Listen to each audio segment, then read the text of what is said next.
Buenas tardes con todos. Les saluda Raúl Canales. Soy director de soluciones de la empresa GPM. Este webinar va a estar a cargo del especialista en compras estratégicas, señor Jordi Civit, de España, que es un experto en el tema de compras con más de 20 años de experiencia y haber pasado por múltiples empresas de diversos sectores. Entonces, iniciamos, Jordi. Muy bien, de acuerdo. Pues muchas gracias, Raúl, por la introducción.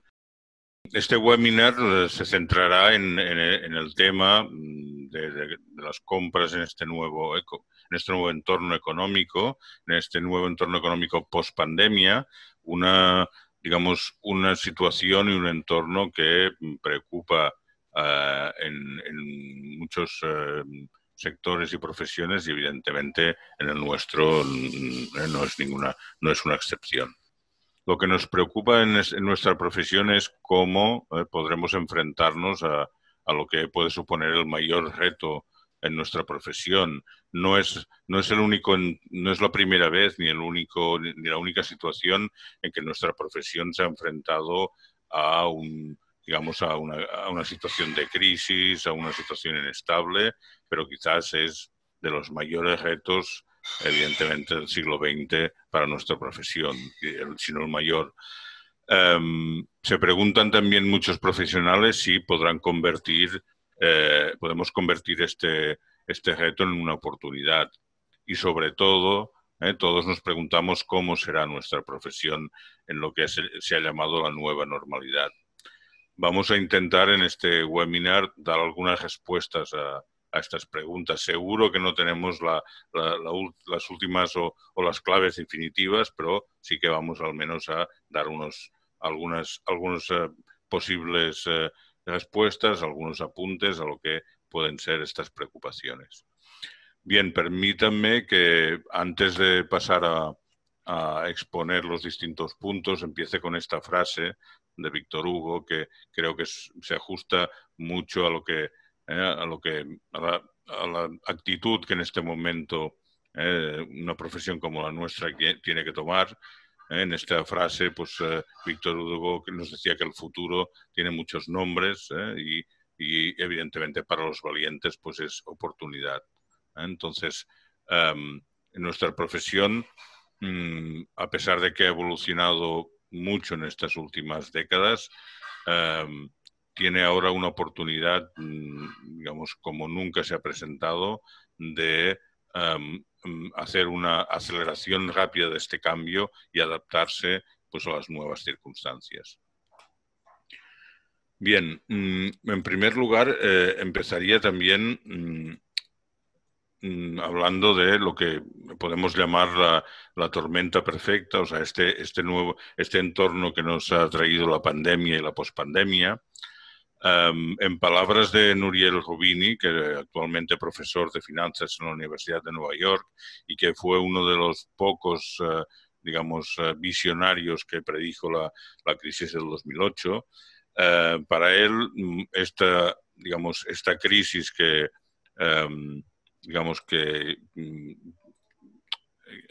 acompañará a este periodo pospandemia es una tormenta perfecta. ¿Por qué? Porque la crisis del 2008 fue producto de un shock en la demanda, mientras que la actual situación vendrá de la mano de una doble problemática, un shock en la oferta seguida de una bajada en la demanda. En muchos sectores y países ya se está viendo esta situación. Pero como he dicho, no es la primera crisis ni la primera situación problemática que se enfrenta a nuestra profesión. Aquí en este gráfico he querido representar, estos son los ciclos económicos de Kondratiev, los ciclos económicos de alza y crisis a largo recorrido que ha sufrido el mundo desde principios del siglo XIX hasta la actualidad.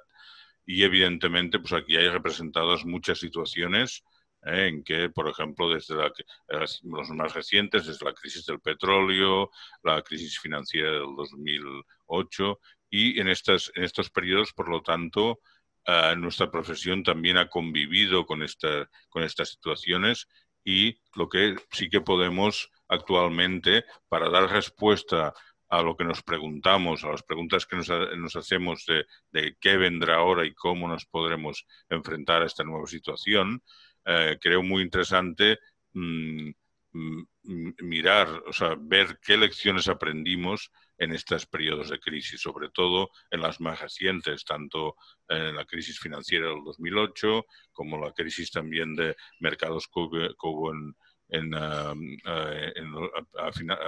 los años 90. Y para eso vamos a ver pues algunas grandes lecciones aprendidas y conclusiones sobre lo que se debe y no se debe hacer en estas circunstancias. En primer lugar, lo que quiero hablar es sobre lo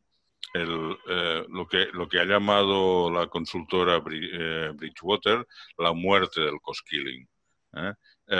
Fijémonos cómo en estos periodos de crisis, sobre todo en la última posterior a la crisis financiera del 2008, como ha estudiado esta consultora, muchas empresas, las organizaciones de compras y la función de compras optó por el cost-killing como una herramienta de choque contra esta situación de crisis.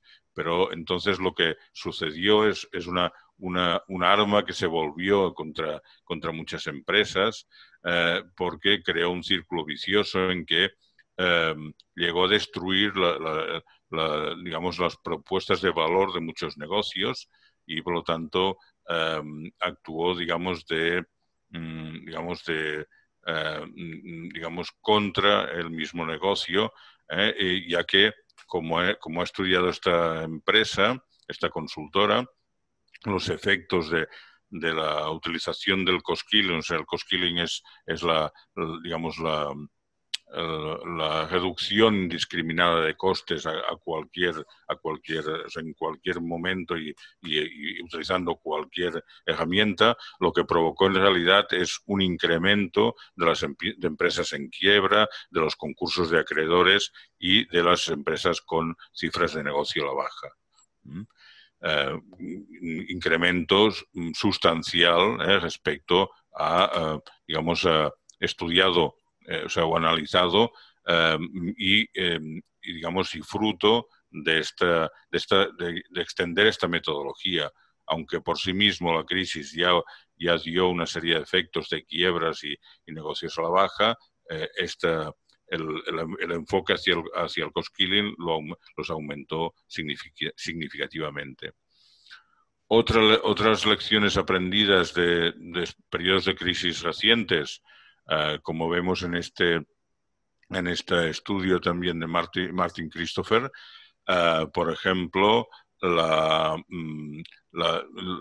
tendencias a reducir costes han llevado a una globalización de muchas cadenas de suministro, lo cual las ha convertido en más complejas y vulnerables.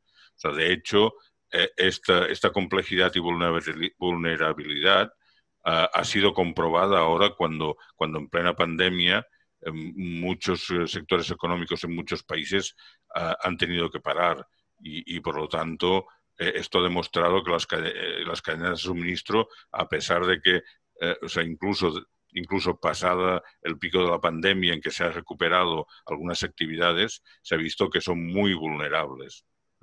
Por lo tanto, la globalización y la búsqueda de cadenas de suministro en los low-cost countries, esto se ha demostrado como es una lección también que hemos de aprender de anteriores crisis.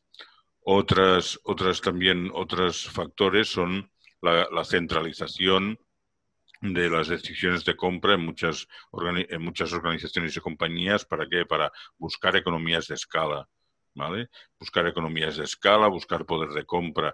Esto también lo que nos produce es una pérdida de flexibilidad en la gestión de compras y suministro, lo cual también en este momento no es una ventaja, sino es un hándicap.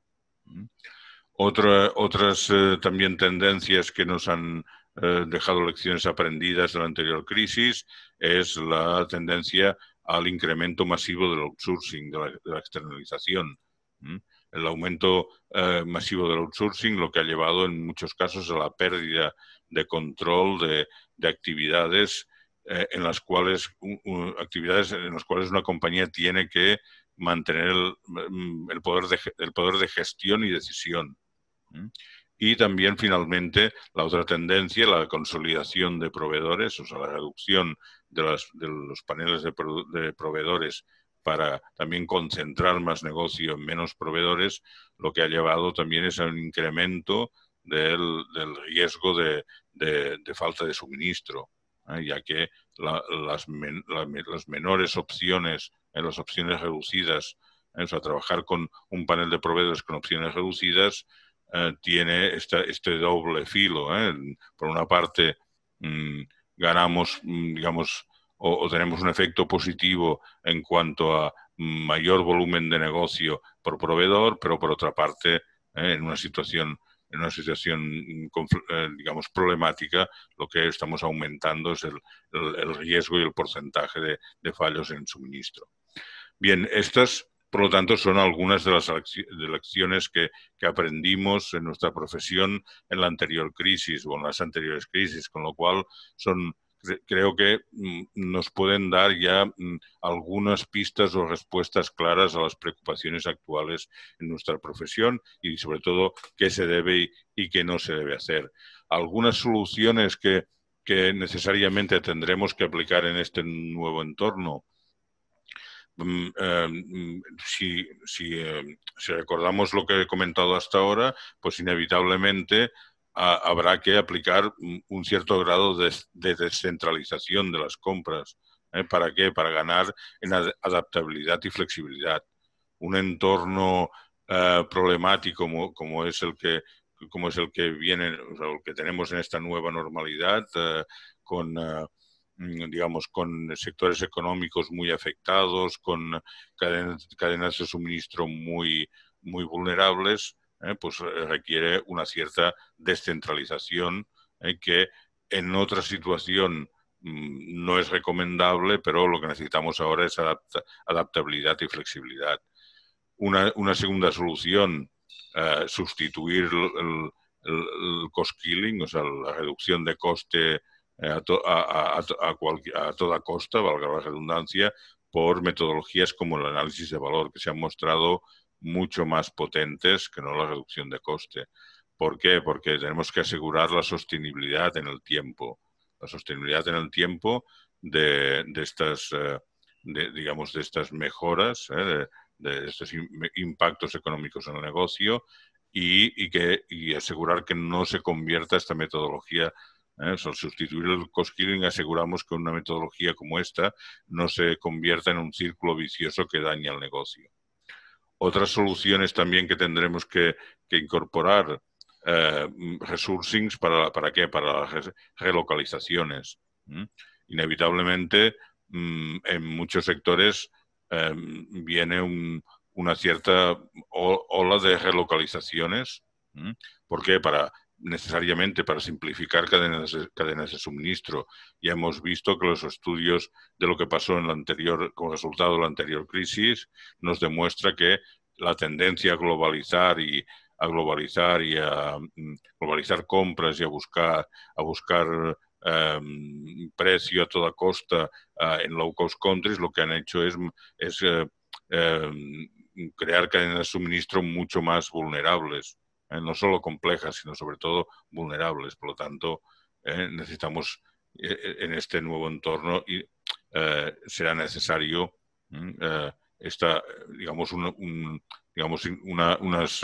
volver o una cierta relocalización.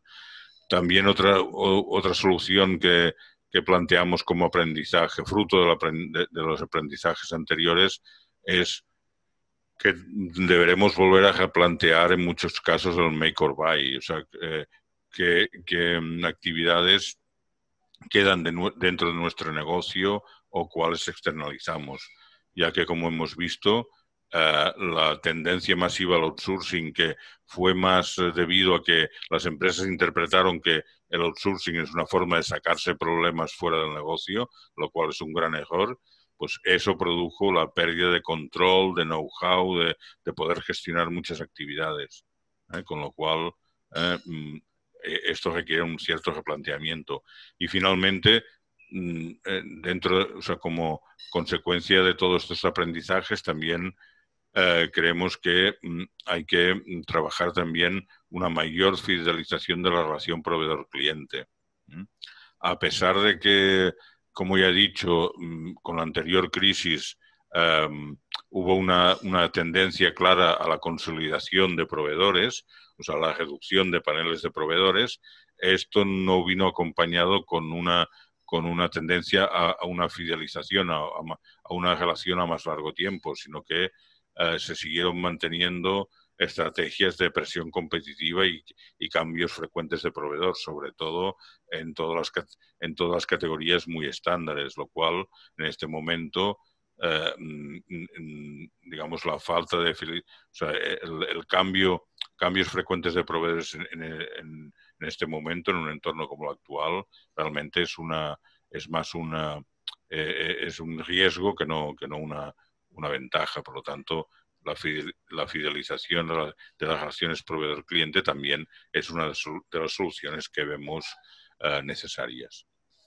Bien, aparte de estas soluciones, estas primeras soluciones que he apuntado, fruto de los aprendizajes de lo que ha pasado recientemente, también nos podemos preguntar en qué se debe basar nuestra función de gestión de compras y suministro en este nuevo entorno. ¿Para qué? Para que la gestión de compras siga siendo una herramienta de competitividad para las compras, ¿vale? Por lo tanto, para responder a esta pregunta, desde mi punto de vista, yo lo he resumido en unos pocos principios que creo fundamentales para que nuestra profesión se mantenga, digamos, no tenga un retroceso, sino un avance más que nunca y se convierta más que nunca en una herramienta de competitividad. El primer principio que creo básico que tenemos que adaptarnos y desarrollar nuestra profesión es entender el entorno económico. Entender el entorno económico en el sentido de que la situación post-pandemia llevará, como otras crisis que hemos vivido, a una mayor concentración de la riqueza. Vemos, por ejemplo, en estos gráficos cómo se representa un índice que es el índice de Gini. El índice o coeficiente de Gini lo que representa es digamos, representa el nivel de concentración de la riqueza en un país, en un entorno geográfico, a nivel mundial. Y como vemos en las crisis que ha habido, por ejemplo, en la más reciente, la crisis financiera del 2008, no disminuyó ni mucho menos, sino que aumentó. Y por lo tanto, y si viéramos estudios anteriores, veríamos que en cada periodo de crisis y cada periodo de crisis y postcrisis ha seguido aumentando. Por lo tanto, en este periodo post-pandemia hemos de esperar que también este efecto de concentración de la riqueza, lo cual nos lleva a que consecuencia que la mayor parte de la población perderá poder adquisitivo, y esto significa que los productos o servicios de todas nuestras empresas se tendrán que adaptar a este menor poder adquisitivo. Y por lo tanto, el área de compras, de gestión de compras y suministro, lo que tiene que entender este nuevo entorno económico. ¿Para qué? Para poder adaptar, para poder poner en marcha las metodologías suficientes para adaptar todos aquellos productos o servicios que compramos para los negocios de nuestras compañías a esta nueva situación económica. Habrá, evidentemente, esta mayor concentración de riqueza llevará a una mayor presión competitiva en precios. Un segundo principio, creo, fundamental que tenemos también que enfocarnos en este nuevo entorno es conocer desde el área de compras mucho mejor lo que se llaman los horizontes de negocio. Cada una de nuestras empresas, todos los productos y servicios que vende, de hecho, se pueden clasificar según el modelo de McKinsey, y el modelo de los horizontes fue desarrollado por McKinsey, en 3 horizontes que corresponden a 3, digamos, tipologías de negocios. El horizonte H1 corresponde a todos los productos y servicios maduros que dan margen a la compañía, el horizonte H2 a todos los productos y servicios con un potencial de crecimiento significativo y por lo tanto dan a cualquier negocio crecimiento en ventas, y el horizonte H3 corresponde a los nuevos productos y servicios que nacen como potencial futuro, y que algunos, no todos, algunos de ellos se convertirán en algún momento en H2. Por lo tanto, ¿por qué es importante más que nunca para nuestra profesión entender los horizontes de negocio? Porque nuestras actividades, como esquematizado aquí, tienen que ser muy distintas de acuerdo con los materiales o servicios o equipos que compremos para cada uno de los horizontes de negocio. No podemos realizar el mismo tipo de actividades porque entonces el riesgo que tenemos es dañar los productos y servicios, o sea, dañar el negocio en ese horizonte. Si, por ejemplo, imaginemos que tomamos actividades típicas del horizonte H1, como es simplificar y estandarizar, y lo llevamos y realizamos estas actividades en productos, materiales o servicios que compremos para un horizonte H3, lo que haremos es perjudicar perjudicar gravemente, o sea, dejar de acelerar desarrollos o captar innovación y estandarizar y cómo utilizar en un nuevo negocio que realmente lo que haremos es dañarlo y por lo tanto, aumentar la probabilidad de que esos nuevos productos mueran en su creación y no pasen H2. Bien, un tercer principio que creo fundamental para este nuevo entorno es, como he dicho antes, no solo que muera el cost-killing, sino trabajar mucho más en metodologías que nos trabajen la relación función-coste. El trabajar sobre todo en la principal de estas metodologías, que es el análisis de valor. El análisis de valor, de hecho, no es un método nuevo. Es un método que ya fue desarrollado por Lawrence Miles, un director de compras de una división de General Electric en los años 50. Por lo tanto, es un método que no es nuevo, pero sí que renace en este nuevo entorno y en esta nueva situación. En nuestra función tradicional nos limitamos a obtener el mejor coste posible de los materiales, productos o servicios cuyas especificaciones nos dan, pero esto, digamos, el comprar algo, digamos, comprar una especificación al menor coste posible, esto tiene un recorrido bastante corto. En cambio, si enfocamos, si con metodologías de este tipo enfocamos siempre en todos los casos que sea posible, los materiales, productos y servicios, viendo su relación función-coste, tiene un potencial mucho mayor.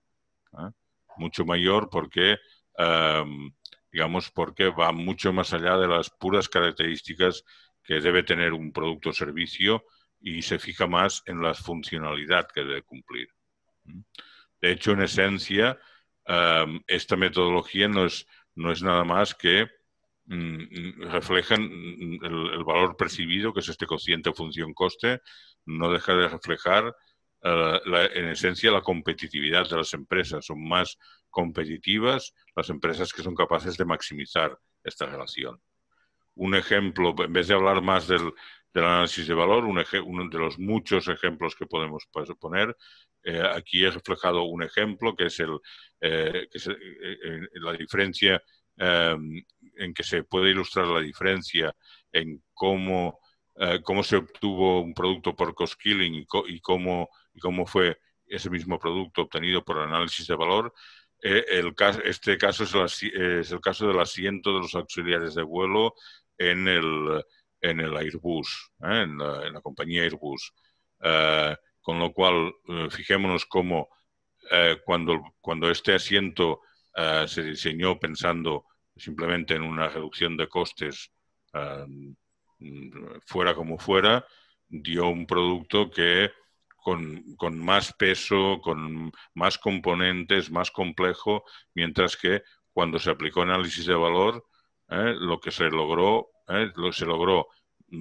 un producto con menos componentes, un 68% menos de coste, se recuperó la inversión del proyecto ya solo en la instalación de 14 aviones, incluso se mejoró mucho más también la resistencia y el peso, con lo cual, con el mismo coste que se había diseñado anteriormente basado en cost killing, un asiento, se pudieron instalar 2 asientos por avión. O sea, incluso los 2 asientos aún tenían menor coste y unas ventajas de calidad, ergonomía y calidad y resistencia. Bien, un cuarto principio que también creo fundamental en que tenemos que enfocarnos en este nuevo entorno es saber adaptar constantemente y con mayor frecuencia, adaptar la estrategia de compras a la estrategia competitiva del negocio. Ya para nosotros no es nuevo conocer que evidentemente que la estrategia funcional y las líneas maestras de compras deben adaptarse a la estrategia competitiva del negocio. Lo que nos encontraremos en este nuevo entorno es que los cambios de estrategia competitiva del negocio serán más frecuentes. Cuando digo más frecuentes, significa en ciclos más cortos, no hablaremos de años, quizás hablaremos hablaremos en algunos casos de meses, con lo cual será necesario una adaptación más frecuente de la estrategia de compras, también trabajar etapas de aceleración de la captación de innovación, ¿vale? Y con mayor frecuencia necesitaremos también readaptar las estrategias de gestión de las categorías clave, de las categorías de compras clave. Un quinto principio quinto y último principio que creo fundamental también en este nuevo entorno es que tendremos que adaptarnos a gestionar mercados con una mayor volatilidad. Hay la creencia falsa de que en cualquier periodo de crisis la mayoría de mercados de materias materiales sufren caídas drásticas y eso es una idea falsa. Vemos aquí, por ejemplo, cómo este gráfico representa los índices de commodities y de las principales materias a nivel mundial. Vemos cómo, a pesar de que durante el principio de la crisis de 2008 sí que es cierto que hubo una caída significativa de estos mercados, vemos cómo inmediatamente a este periodo post-crisis, esa crisis duró varios años, vemos cómo inmediatamente se produjo un rebote y sobre todo hubo claramente un antes y después. Si vemos con anterioridad cómo era la evolución de los distintos mercados a nivel mundial, a pesar de que había fluctuaciones, se mantenían en unos márgenes controlados y había en muchas ocasiones una relación bastante constante entre unos y otros. Después de este periodo de crisis, estas relaciones se rompieron y la volatilidad aumentó. A pesar también de que al principio de la pandemia y de la parada económica en muchos sectores, sí que es cierto que ha habido una caída en bastantes mercados. Actualmente ya se está observando un rebote.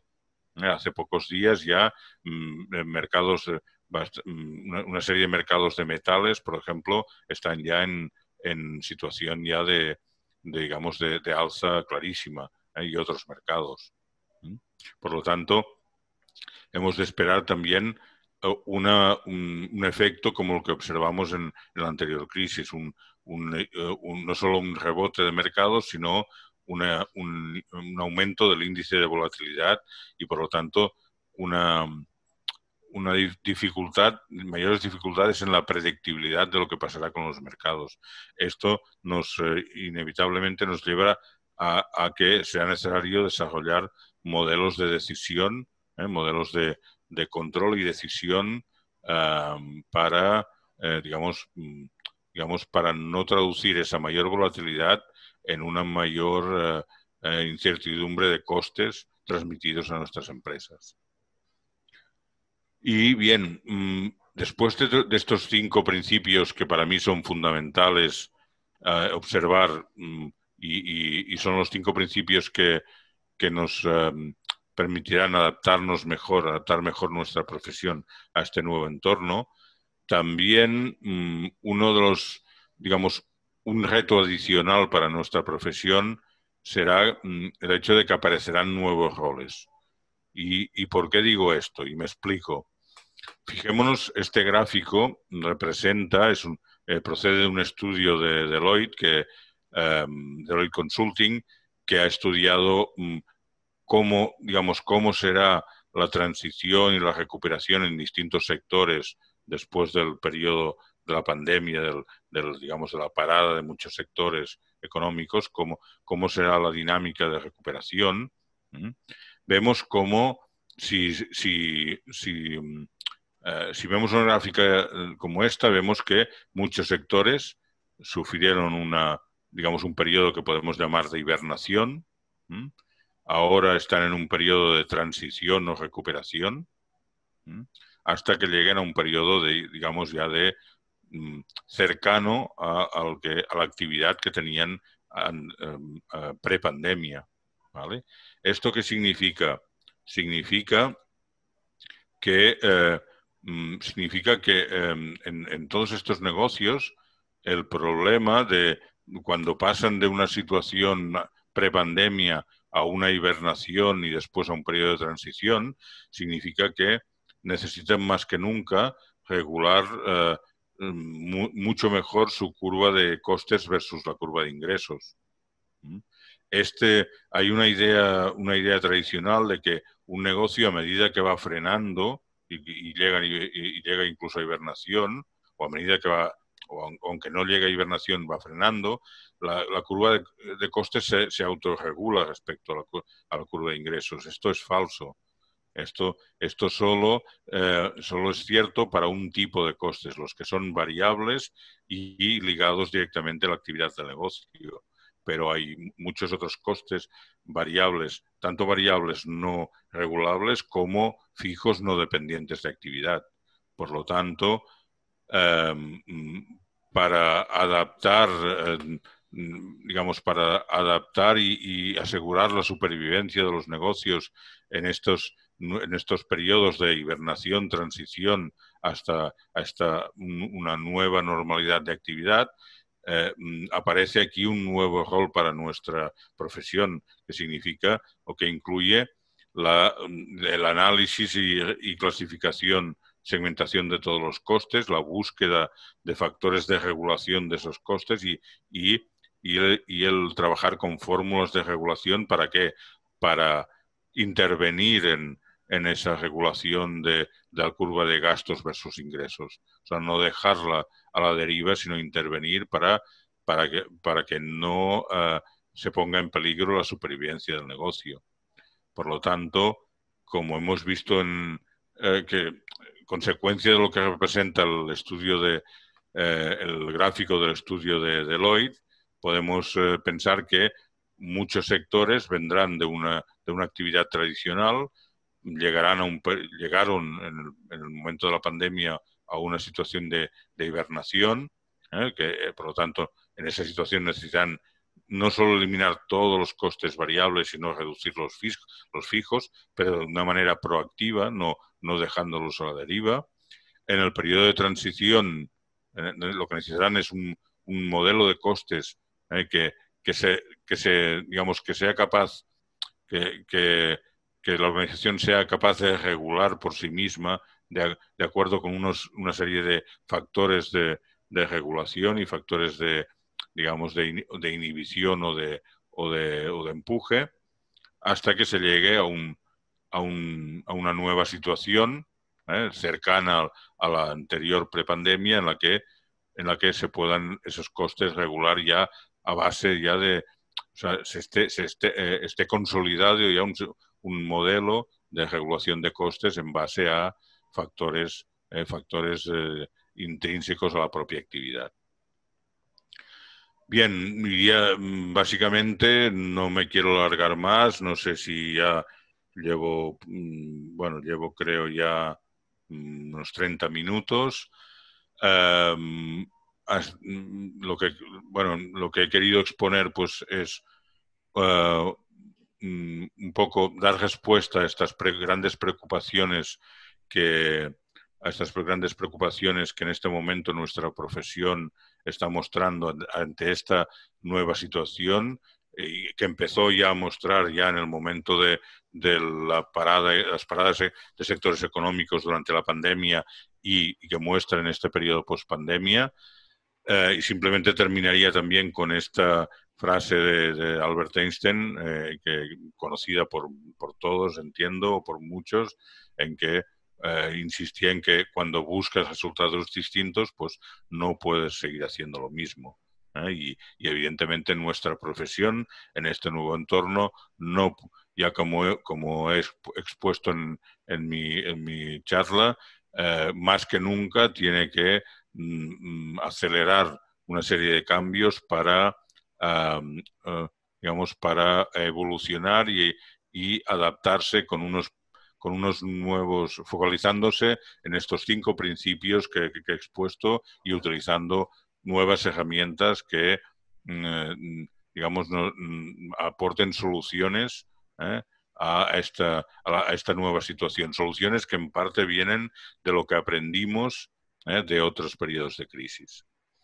Simplemente también quería terminar exponiendo que junto con Raúl Canales estuvimos pensando que esta nueva situación requería, pues, evidentemente, de nuevos métodos y, por lo tanto, como reacción rápida a este nuevo entorno, lo que ha hecho GPM pues, es lanzar unas nuevas cápsulas formativas para el nuevo entorno, cápsulas que lo que pretenden es exponer métodos avanzados de gestión de compras que permitirán adaptarse a los profesionales de compras a esta nueva situación y competir mejor en el nuevo entorno.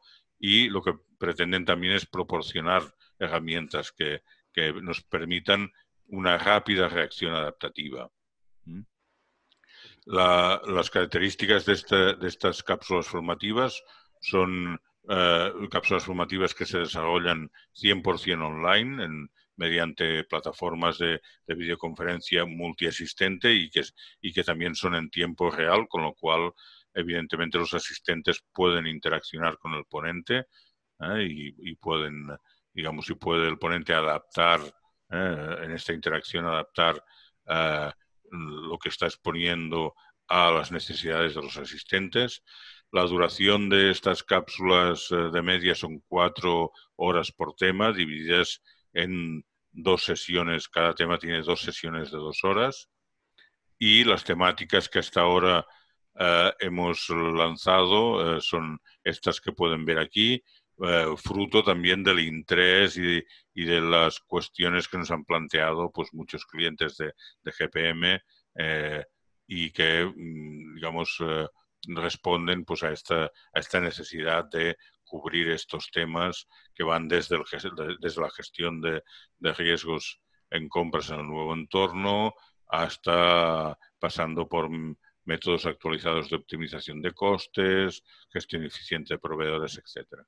¿De acuerdo? Evidentemente, esto es un primer lanzamiento de unos primeros temas que son, digamos, más solicitados en la actualidad y más adelante se pueden complementar con otras temáticas.